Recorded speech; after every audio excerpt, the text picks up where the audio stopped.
John Coltrane here on Democracy Now! I'm Amy Goodman as we return to Princeton University Professor of Religion and African American Studies, Cornel West, speaking in Santa Fe, New Mexico in an event sponsored by the Lannan Foundation. This is Cornel West.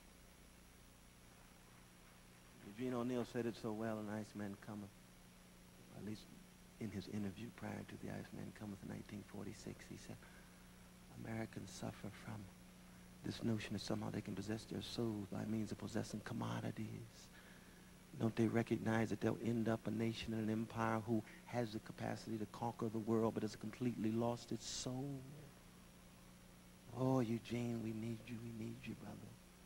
Your insight still ripples down through these 57 years since the Iceman cometh with the pipe dreams of Hickey and his partners in Harry Hope's saloon, dangling the empty carrots of an empire that on the outside is so powerful, but on the inside is so hollow and shallow when it comes to its spirit and soul. There's no action that Martin Luther King Jr. entitled the theme of the freedom movement, the slogan of the Southern Leadership Christian Conference, what?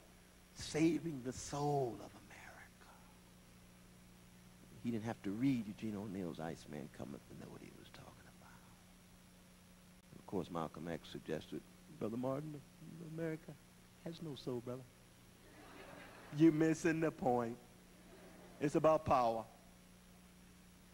Well, Martin said, I'm not naive, Malcolm. I know it's very much about power, but a democracy must also be about common good and public life, and I'm a Democrat, small d. And if you play only the game of power, then Thrasymachus is right in Plato's Republic. Might makes right. And I refuse to simply play the game of power, even though I'll bring power to bear with a moral vision. And of course, as Malcolm continued to grow, he said, you know, Martin, I begin to see your point more clearly now. You're absolutely right. Even your language of love makes sense to me.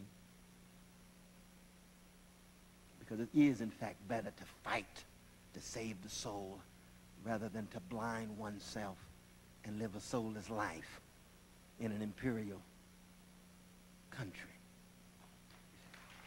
A certain way of being in the world, a certain bearing witness, even if you're unable to bring about the kind of changes you want in your generation. Somebody will know 10 years from now, 20 years from now, 50 years from now, you bore witness, you tried to speak the truth and expose lies so that you can then bequeath that legacy to them.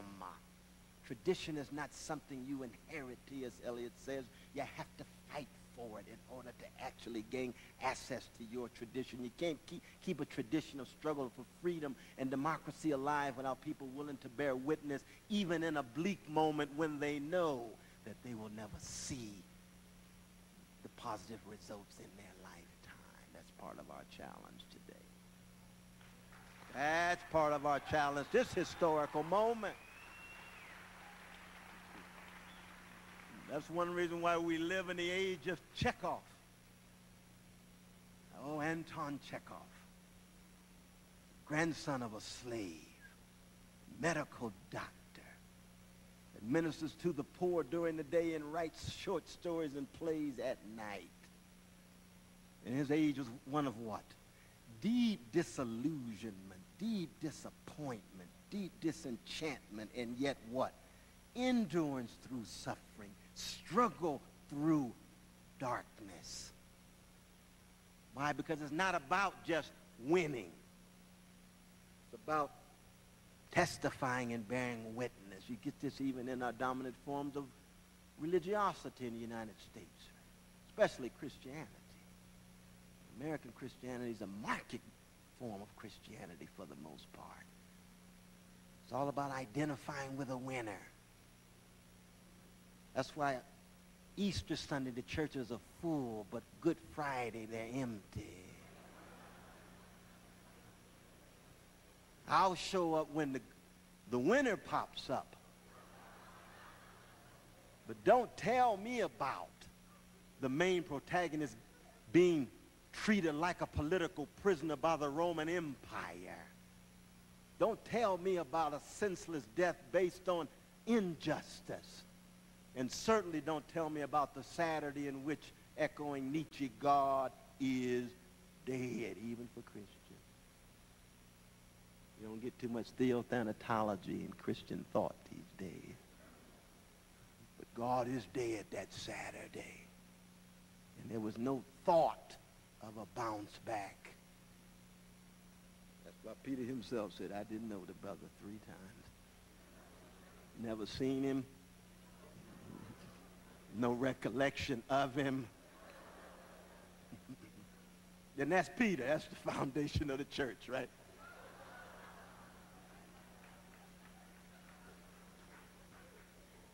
To live in the age of Chekhov says what? Yes, we can look at that darkness.